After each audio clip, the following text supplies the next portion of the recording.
आइए आप सब लोगों को हरितालिका तीज व्रत कथा सुनाने जा रही हूँ। कृपया चैनल पर पहली बार आए हो तो चैनल सब्सक्राइब कर देना, लाइक कर देना।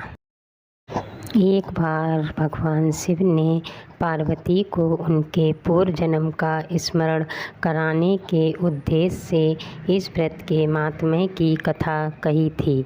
श्री भोलेनाथ बोले, हे गौरी, पर्वतराज हिमालय पर स्थित गंगा के तट पर तुमने अपनी बाल्यावस्था में 12 वर्षों तक अधोमुखी होकर घोर तप किया था।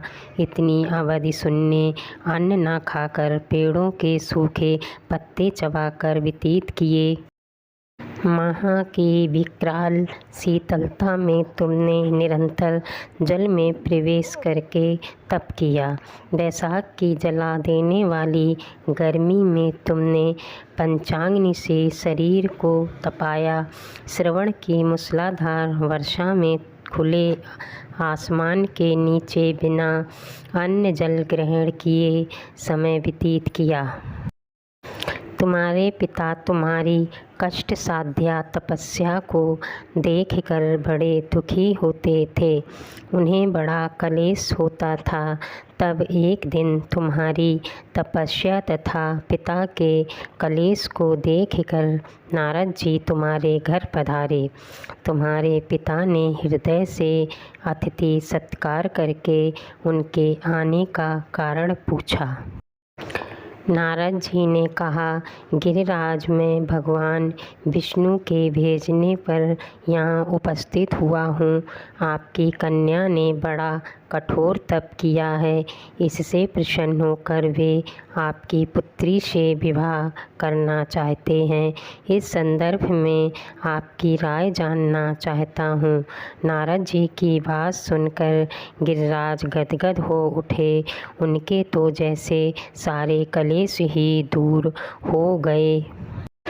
प्रसन्न चित्त होकर वे बोले, श्रीमान, यदि स्वयं विष्णु मेरी कन्या का वरण करना चाहते हैं तो भला मुझे क्या आपत्ति हो सकती है। वे तो साक्षात ब्रह्मा हैं। हे महर्षि, यह तो हर पिता की इच्छा होती है कि उसकी पुत्री सुख संपदा से युक्त पति के घर की लक्ष्मी बने। पिता की सार्थकता इसी में है कि पति के घर जाकर उसकी पुत्री पिता के घर से अधिक सुखी रहे। तुम्हारे पिता की स्वीकृति पाकर नारद जी विष्णु के पास गए और उनसे तुम्हारे ब्याह के निश्चित होने का समाचार सुनाया। मगर इस विवाह संबंध की बात जब तुम्हारे कान में पड़ी तो तुम्हारे दुख का ठिकाना न रहा। तुम्हारी एक सखी ने तुम्हारी इस मानसिक दशा को समझ लिया और उसने तुमसे उस विक्षिप्तता का कारण जानना चाहा। तब तुमने बताया, मैंने सच्चे हृदय से भगवान शिव शंकर का वरण किया है, किंतु मेरे पिता ने मेरा विवाह विष्णु जी से निश्चित कर दिया। मैं विचित्र धर्म संकट में हूँ। अब क्या करूँ। प्राण छोड़ देने के अतिरिक्त अब कोई भी उपाय शेष नहीं बचा है। तुम्हारी सखी बड़ी ही समझदार और सूझबूझ वाली थी। उसने कहा, सखी, प्राण त्यागने का इसमें कारण ही क्या है। संकट के मौके पर धैर्य से काम लेना चाहिए। नारी के जीवन की सार्थकता इसी में है कि पति रूप में हृदय से जिसे एक बार स्वीकार कर लिया, जीवन पर्याप्त उसी से निर्वाह करें। सच्ची आस्था और एक निष्ठा के समक्ष तो ईश्वर को भी समर्पण करना पड़ता है। मैं तुम्हें घनघोर जंगल में ले चलती हूँ, जो साधना स्थली भी हो, और जहाँ तुम्हारे पिता तुम्हें खोज भी ना पाएं, वहाँ तुम साधना में लीन हो जाना। मुझे विश्वास है कि ईश्वर अवश्य ही तुम्हारी सहायता करेंगे। तुमने ऐसा ही किया। तुम्हारे पिता तुम्हें घर पर ना पाकर बड़े दुखी तथा चिंतित हुए। वे सोचने लगे कि तुम जाने कहाँ चली गईं? मैं विष्णु जी से उसका विवाह करने का प्रण कर चुका हूँ। यदि भगवान विष्णु बारात लेकर आ गए और कन्या घर पर ना हुई तो बड़ा अपमान होगा। मैं तो कहीं मुँह दिखाने के योग भी नहीं रहूँगा। यही सब सोचकर गिरिराज ने ज़ोर शोर से तुम्हारी खोज शुरू करवा दी। इधर तुम्हारी खोज होती रही और उधर तुम अपनी सखी के साथ नदी के तट पर एक गुफा में मेरी आराधना में लीन थीं। भद्रपद शुक्ल तृतीया को हस्त नक्षत्र था। उस दिन तुमने रेत के शिवलिंग का निर्माण करके व्रत किया। रात भर मेरी स्तुति के गीत गा गा कर जागी। तुम्हारी इस कष्ट साध्या तपस्या के प्रभाव से मेरा आसन डोलने लगा। मेरी समाधि टूट गई। मैं तुरंत तुम्हारे समक्ष जा पहुंचा और तुम्हारी तपस्या से प्रसन्न होकर तुमसे वर मांगने के लिए कहा। तब अपनी तपस्या के फलस्वरूप मुझे अपने समक्ष पाकर तुमने कहा, मैं हृदय से आपको पति के रूप में वरण कर चुकी हूँ। यदि आप सचमुच मेरी तपस्या से प्रसन्न होकर आप यहाँ पधारे हैं तो मुझे अपनी अर्धांगिनी के रूप में स्वीकार कर लीजिए। तब मैं तथास्तु कहकर कैलाश पर्वत पर लौट आया।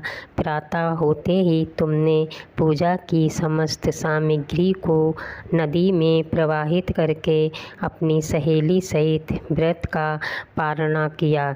उसी समय अपने मित्र बंधु व दरबारियों सहित गिरिराज तुम्हें खोजते खोजते वहां आ पहुँचे और तुम्हारी इस कष्ट साध्या तपस्या का कारण तथा उद्देश्य पूछा। उस समय तुम्हारी दशा को देखकर गिरिराज अत्यधिक दुखी हुए और पीड़ा के कारण उनकी आँखों में आंसू उमड़ आए थे। तुमने उनके आंसू पोंछते हुए विनम्र स्वर में कहा, पिताजी, मैंने अपने जीवन का अधिकांश समय कठोर तपस्या में बिताया है। मेरी इस तपस्या का उद्देश्य केवल यही था कि मैं महादेव को पति के रूप में पाना चाहती थी। आज मैं अपनी तपस्या की कसौटी पर खरी उतर चुकी हूँ। आप क्योंकि विष्णु जी से मेरा विवाह करने का निर्णय ले चुके थे, इसलिए मैं अपने आराध्य की खोज में घर छोड़कर चली आई। अब मैं आपके साथ इसी शर्त पर घर जाऊंगी कि आप मेरा विवाह विष्णु जी से ना करके महादेव जी से करेंगे। गिरिराज मान गए और तुम्हें घर ले गए। कुछ समय के पश्चात शास्त्रोक्त विधि विधान पूर्वक उन्होंने हम दोनों को विवाह सूत्र में बांध दिया। हे पार्वती, भाद्रपद की शुक्ल तृतीया को तुमने मेरी आराधना करके जो व्रत किया था उसी के फलस्वरूप मेरा तुमसे विवाह हो सका। इसका महत्व यह है कि मैं इस व्रत को करने वाली कुंवारियों को मनवांछित फल देता हूँ। इसलिए सौभाग्य की इच्छा करने वाली प्रत्येक युवती को यह व्रत पूरी एक निष्ठा तथा आस्था से करना चाहिए। कहानी सुनकर लाइक कर देना, कृपया चैनल सब्सक्राइब कर देना।